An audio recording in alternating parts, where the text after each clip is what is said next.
మనం ఈ లోకంలో దేవుని సాక్షులుగా జీవించాలి అన్నా, దేవుని యందు భయభక్తులు కలిగి ఉండాలి అన్నా, జ్ఞాన వివేకములు కలిగి ఉండాలి అన్నా కూడా, ప్రార్థన, వాక్యం అన్నీ సరిగ్గా చేయాలి అన్నా కూడా మనకు పరిశుద్ధాత్మ ఎంతో అవసరం. పరిశుద్ధాత్మ దేవుడు లేకుండా మనం ఏమీయో చేయలేము. పరిశుద్ధాత్మ దేవుడు లేకుండా ప్రార్థించలేము. పరిశుద్ధాత్మ దేవుడు లేకుండా వాక్యం చదవలేము. పరిశుద్ధాత్మ దేవుడు లేకుండా మనం ఫలించలేము. ఈ లోకంలో మనం ఒక అద్భుతమైన సాక్ష్యంగా జీవించాలి అంటే మన సొంత బలం సరిపోదు, మన సొంత జ్ఞానం సరిపోదు. ఈవెన్ మనం ప్రార్థన చేసేటప్పుడైనా కూడా మన జ్ఞానం సరిపోదు, మన పదాలు సరిపోవు. వాక్యం సెలవిస్తుంది, మనకు యుక్తంగా ప్రార్థించుట ఎలాగో తెలియదు అని. మరి ఎలా చేయగలుగుతాం? అది పరిశుద్ధాత్మ ద్వారానే సాధ్యమవుతుంది. వాక్యం ఎంత నాలెడ్జబుల్ పర్సన్ చదివినా కూడా అందులో లోతైన మర్మాలు వారికి కూడా అర్థం కావు. కేవలం పరిశుద్ధాత్మ బోధిస్తే తప్ప మనకు అర్థం అవ్వదు. దేవుడు మనకు కొన్ని ఆజ్ఞలు ఇచ్చారు, వాటిని పాటించాలి అన్నా కూడా పరిశుద్ధాత్మ దేవుని సహాయం కావాలి. ఫర్ ఎగ్జాంపుల్, నిన్ను వలె నీ పొరుగు వారిని ప్రేమించండి. అది ఎలా సాధ్యమవుతుంది? మనల్ని హింసించేవారు, దూషించేవారు, అవమానించేవారు, మనల్ని బ్లేమ్ చేసేవారు, చేయని తప్పులు మనపై వేసేవారిని ఎలా ప్రేమించగలుగుతాం? మనల్ని ప్రతిరోజు అసహించుకుంటున్నవారు, ఊరికే పదే పదే తిడుతూ ఉన్న వారిని ఎలా ప్రేమించగలుగుతాం? అది సాధ్యమేనా? సాధ్యమే, 100% సాధ్యమే. ఎందుకంటే యేసుప్రభువు వారు శిలువపైన మరణిస్తూ కూడా యేసయ్యని బాధ పెట్టిన వారిని ఆయన క్షమించారు, దీవించారు, ప్రేమించారు. అది మనకు కూడా సాధ్యమే. ఎందుకు అంటే వాక్యం సెలవిస్తుంది, పరిశుద్ధాత్మ ద్వారా దేవుని ప్రేమ మనలో కుమ్మరించబడుతుందని స్పష్టంగా వాక్యం సెలవిస్తుంది. అంత మాత్రమే కాదు, పరిశుద్ధాత్మ దేవుడు మనలోనికి వచ్చినట్లయితే, మనలో నివాసం చేసినట్లయితే మనం ఆత్మఫలాన్ని ఫలించగలుగుతాం. ఆత్మఫలం ఎలా స్టార్ట్ అవుతుంది? ప్రేమతో స్టార్ట్ అవుతుంది. మనం మన ప్రేమతో అయితే వారిని ప్రేమించలేం. మనం కలిగి ఉన్న ఓర్పుతో, సహనముతో అయితే వారిని మనం ఓర్చుకోలేము. కొడతాము, తిడతాము, అరుస్తాము. కానీ పరిశుద్ధాత్మ దేవుడు మనలో ఉన్నట్లయితే మనం సహించగలుగుతాం, ఓర్చుకోగలుగుతాం. దేవుని స్వభావంలా మనం మారగలుగుతాం. దేవునిలా ప్రేమించగలుగుతాం. దేవునిలాగా మనం నడుచుకోగలుగుతాం. దేవునిలా ప్రార్థించగలుగుతాం. దేవునిలాగా జీవించగలుగుతాం. అది ఎలా సాధ్యము అంటే ఒకే మాట, పరిశుద్ధాత్మ దేవుని సహాయంతో మాత్రమే. ఈరోజు నేను మిమ్మల్ని అడుగుతున్న ప్రశ్న, మరి మీరు పరిశుద్ధాత్మతో నింపబడ్డారా? ఒకవేళ లేదు అన్నట్లయితే కనీసం నింపబడాలన్న ఆశైనా కలిగి ఉన్నారా? చాలామంది అనుకుంటూ ఉంటారు, పరిశుద్ధాత్మ అనుభవం అనేది పాస్టర్స్కి ఉంటే సరిపోతుంది అని. కానీ దేవుని వాక్యం ఏం సెలవిస్తుందో తెలుసా? కేవలం పాస్టర్స్కి మాత్రమే కాదు, అందరూ పొందుకొనవలసిన అనుభవం అది. అందరి కొరకు ఆదరణకర్తగా అనుగ్రహించబడిన ఆత్మ. యేసుక్రీస్తు ప్రభువారు కేవలం మనల్ని రక్షించడానికి ఈ లోకంలోనికి రాలేదు, ఆయన తన శక్తితో నింపడానికి కూడా వచ్చారు. యేసయ్య ఎటువంటి పరిస్థితులు రాని, ఎటువంటి పోరాటాలు రాని, ఏ సమయమైనా కూడా ఎంతమంది ఉన్నా ప్రతి స్థితిగతుల్లోనూ ఆయన ప్రార్థన చేయగలిగాడు. ఎలాగో తెలుసా? పరిశుద్ధాత్మతో నింపబడ్డాడు కాబట్టి. పేతురు అప్పటి వరకు పిరికివాడిగా ఉన్నాడు. అప్పటి వరకు నాకు యేసయ్య అంటే ఎవరో తెలీదు, నేను ఆయన శిష్యుణ్ణి కాదు అన్నాడు. కానీ అదే పేతురు నిలబడి పరిశుద్ధాత్మతో నింపబడిన తర్వాత మాట్లాడిన మాటలకి 3,000 మంది ఒక్క ప్రసంగానికి మారుమనసు పొందారు. తర్వాత ఇంకా అనేక వేల మంది మారుమనసు పొందారు. అప్పటి వరకు పేతురు యేసయ్య అంటే ఎవరో తెలీదు అన్నాడు. కానీ తర్వాత యేసయ్య గురించి బోధిస్తున్నాడు 1,000 మంది ప్రజల ముందు. ఎలా సాధ్యమైంది? పెరికివాడైన పేతురు పౌరుషం కలిగిన ప్రసంగికునికి ఎలా మార్చబడ్డాడు అంటే పరిశుద్ధాత్మతో నింపబడ్డాడు కాబట్టి. నాకు ఈ టాపిక్ అంటే చాలా అత్యంత ఇష్టమైన టాపిక్. ఎందుకంటే ఈ అనుభవం కొరకు నేను కూడా కొన్ని సంవత్సరాలు ప్రార్థించాను. ఈ యొక్క అనుభవానికి ముందు జీవితం వేరే, ఈ అనుభవం తర్వాత జీవితం వేరే.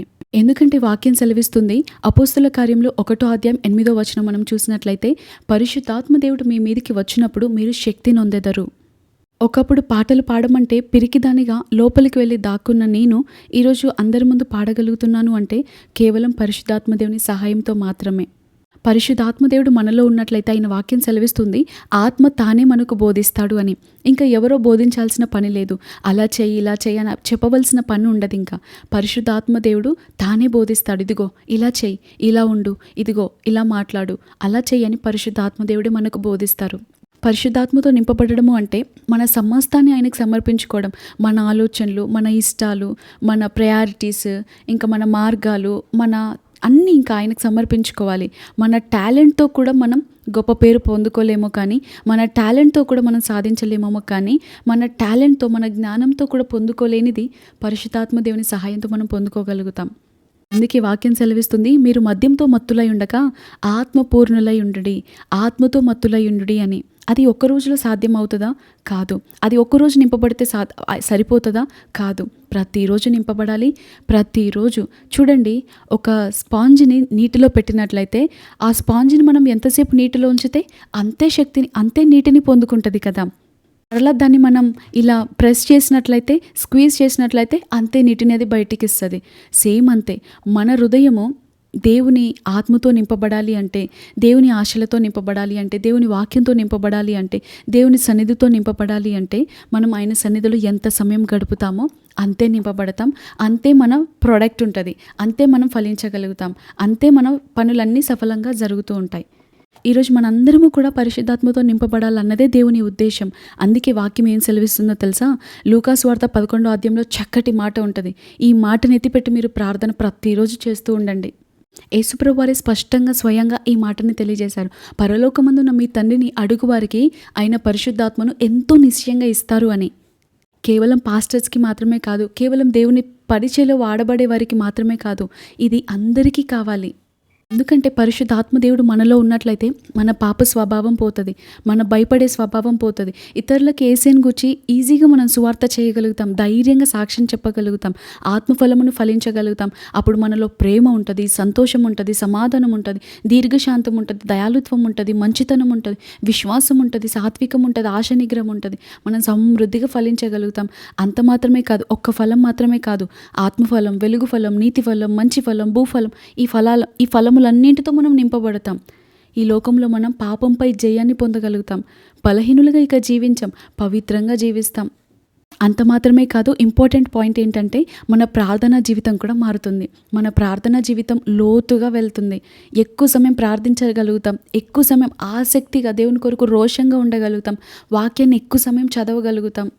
నేను నా కొటేషన్స్ నోట్స్లో ఎన్నో పరిశుద్ధాత్మ గురించి మాటలు ఎన్నో రాసుకున్నాను. పరిశుద్ధాత్మ దేవుడు బయలుపరిచినప్పుడు అందులో ఒక మాట, పరిశుద్ధాత్మ లేకుండా పాడే పాటలు ప్రయోజనం లేనివి. పరిశుద్ధాత్మ దేవుడు లేకుండా పట్టుదలగా మనం ప్రార్థన చేయలేము. ఆయన వాక్యం సెలవిస్తుంది, విమోచన దినం వరకు మనం పరిశుద్ధాత్మలో ముద్రించబడ్డాము అని. అంత మాత్రమే కాదు, నా ఆత్మ లేనివాడు నా వాడు కాదంటున్నాడు. మనం సహజంగా చూస్తూ ఉంటాం, వినుట వలన విశ్వాసం కలుగుతుంది అని. ఆ విశ్వాసంతో మనం కొండలను పెకిలింపగలిగిన, మనం ఇక్కడ నుండి వెళ్ళి ఆ సముద్రంలో పడు అంటే పడుతుంది అని. అయితే ఆ విశ్వాసం వేరు, అదొక రేంజ్. అయితే పరిశుద్ధాత్మ వచ్చిన తర్వాత విశ్వాసం, ఆత్మఫలంలో ఉన్న ఈ విశ్వాసం వేరు. ఈ విశ్వాసం చాలా బలమైనది. అందుకే మనం లిటిల్ ఫెయిత్, ఇంకా small faith, greater faith, high faith, ఇలాంటి అన్ని ఫెయిత్ మనం చూస్తూ ఉంటాం. విశ్వాసంలో చాలా రకాలైన విశ్వాసాలు ఉంటాయి. కొంచెం అల్ప విశ్వాసం, అధిక విశ్వాసం, ఇంకా గ్రేటర్ ఫెయిత్, ఇలాంటివన్నీ చూస్తూ ఉంటాం. ఈ యొక్క పరిశుద్ధాత్మతో నింపబడిన తర్వాత పొందే విశ్వాసం అనేది చాలా హై లెవెల్ ఫెయిత్ ఇది. అందుకే మనం పరిశుద్ధాత్మతో నింపబడినట్లయితే గ్రేటర్ ఫెయిత్ కలిగి ఉండగలుగుతాం. విశ్వాసంతో పలికే ప్రతి మాటను మనం స్వతంత్రించుకోగలుగుతాం. అంత మాత్రమే కాదు, సంతోషంగా ఉండగలుగుతాం, సమాధానంగా జీవించగలుగుతాం. పరిశుద్ధాత్మ గురించి వాక్యంలో ఎన్నో మాటలున్నాయి. అసలు వాక్యం రాసిందే పరిశుద్ధాత్మ దేవుడు. మనం భక్తులెందరినో చూస్తూ ఉంటాం. పరిశుద్ధాత్మ లేకముందు వారు పరిచర్య ఒక రీతిగా ఉంటే, పరిశుద్ధాత్మ పొందుకున్న తర్వాత వారి పరిచర్య ఒక రీతిగా ఉంటుంది. ఫర్ ఎగ్జాంపుల్, ఇవాన్ రాబర్ట్స్నే చూడొచ్చు మనం. వెల్ష్ రివైవల్లో ఒక గొప్ప యువకుడు అతను. చాలా సంవత్సరాలు, అంటే చాలా ఇయర్స్ పరిశుద్ధాత్మ అనుభవం కొరకు ఆయన ఎంతో ప్రార్థించాడు. నేను ఆత్మలను రక్షించాలి అంటే, వారికి సువార్త ప్రకటించాలి అంటే నా జ్ఞానం సరిపోదు, నా తెలివి సరిపోదు, నా ప్రార్థనలు నా యొక్క జ్ఞానంతో ఉపయోగించి చేస్తే నాకు సరిపోవట్లేదు. నీ పరిశుద్ధాత్మతో నేను చేయాలయ్యా, నాకు నీ పరిశుద్ధాత్మ అభిషేకం ఇవ్వయ్యా అని ప్రతిరోజు దేవుని సన్నిధిలో మోకరించి ప్రార్థిస్తూ ఉండేవాడు. రాత్రి ప్రార్థించేవాడు, ఉదయాన్నే లేచి ప్రార్థించేవాడు. ఎప్పుడు ఎక్కువ సమయం ఇదే మాట ఉండేది. నేను కూడా చెప్పగలుగుతాను, ఈ లోకంలో మనం ఏదైనా దేవుని విలువైంది అడగగలుగుతాము అంటే అది పరిశుద్ధాత్మను మాత్రమే. మనం పుట్టింది మొదలుకొని ఇప్పటి వరకు సంపాదించిన సంపాదన అంతా పెట్టినా కూడా పరిశుద్ధాత్మ అనుభవాన్ని మనం కొనుక్కోలేము. మన జ్ఞానం అంతా ఉపయోగించినా కూడా, మన టాలెంట్స్ అన్నీ ఉపయోగించినా మన పరిశుద్ధాత్మ అనుభవాన్ని పొందుకోలేము. ఎలా పొందుకోవాలో చెబుతాను. దానికంటే ముందుగా ఇవాన్ రాబర్ట్స్ గారు పరిశుద్ధాత్మను పొందుకోకముందు ఎంత సువార్త చేసినా, ఎంత ప్రసంగించినా అసలు వాళ్ళు విన్నవారిలో చలనమే ఉండేది కాదు. కానీ పరిశుద్ధాత్మతో నింపబడిన తర్వాత సాధారణ ప్రసంగాలు చేసినా సరే తాగుబోతులు మారేవారు. అనేక మంది విడుదల పొందేవారు, అనేకులు పరిశుద్ధులుగా మారిపోయారు, దొంగతనం చేసేవారు ఆగిపోయారు, అనేక కుష్ఠరోగులు బాగుపడ్డారు, అనారోగ్యంతో ఉన్నవారు స్వస్థత పొందుకున్నారు. కేవలం పరిశుద్ధాత్మ ద్వారా మాత్రమే ఇది సాధ్యమైంది. మరి ఈ పరిశుద్ధాత్మ అనుభవం మనం పొందుకోవాలి అంటే ఎలా ఉండాలి, ఎలా జీవించాలి, ఎలాంటి అలవాట్లు ఉండాలి, ఎప్పుడు పడుకోవాలి, ఎప్పుడు లేవాలి, అసలు ఎలా ఉండాలి అనేది చాలా ఇంపార్టెంట్.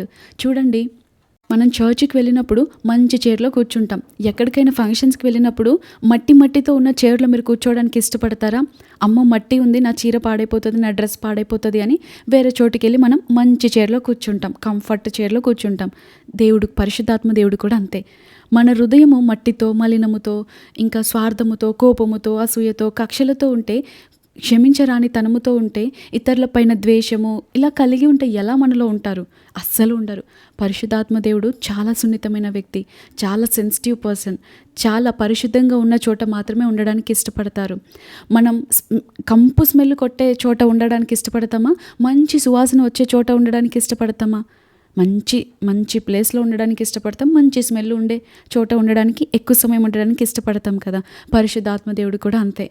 పరిశుద్ధాత్మ దేవుని అనుభవాన్ని మనం పొందుకోవాలి అంటే, పరిశుద్ధాత్మ దేవుడు మనలో జీవించాలి అంటే మనం ఎక్కువగా ప్రార్థనలో గడపాలి, ఎక్కువ ఆసక్తిగా గడుపుతూ ఉండాలి, ఎక్కువ వాక్యాన్ని ధ్యానిస్తూ ఉండాలి. పరిశుద్ధాత్మ అనుభవం మీకు కావాలి అని మీరు ఆశపడుతున్నట్లయితే ఏకాంతంగా ఎక్కువ సమయం ప్రార్థనలో గడుపుతూ ఉండాలి. ఒక్కరోజు అడిగి పొందుకునేది కాదు. ఒక్క రోజులో అయిపోతే అందరూ నింపబడతారు. దాని వాల్యూ మనకు తెలీదు. ఎవరైతే ఆసక్తిగా అడుగుతారో వారు మాత్రమే పొందుకోగలుగుతారు. అంతము వరకు సహించువాడు ధన్యుడు అన్నట్టుగా, అంతం వరకు సహించువాడు జీవకిరీటాన్ని పొందుతాడు అన్నట్టుగా మనం పొందేంతవరకు అడగాలి. చూడండి, ఆ 3 రొట్టెలు బదులివ్వమని అడిగిన వ్యక్తి తన స్నేహితుడు ఇచ్చేంతవరకు అడిగాడు.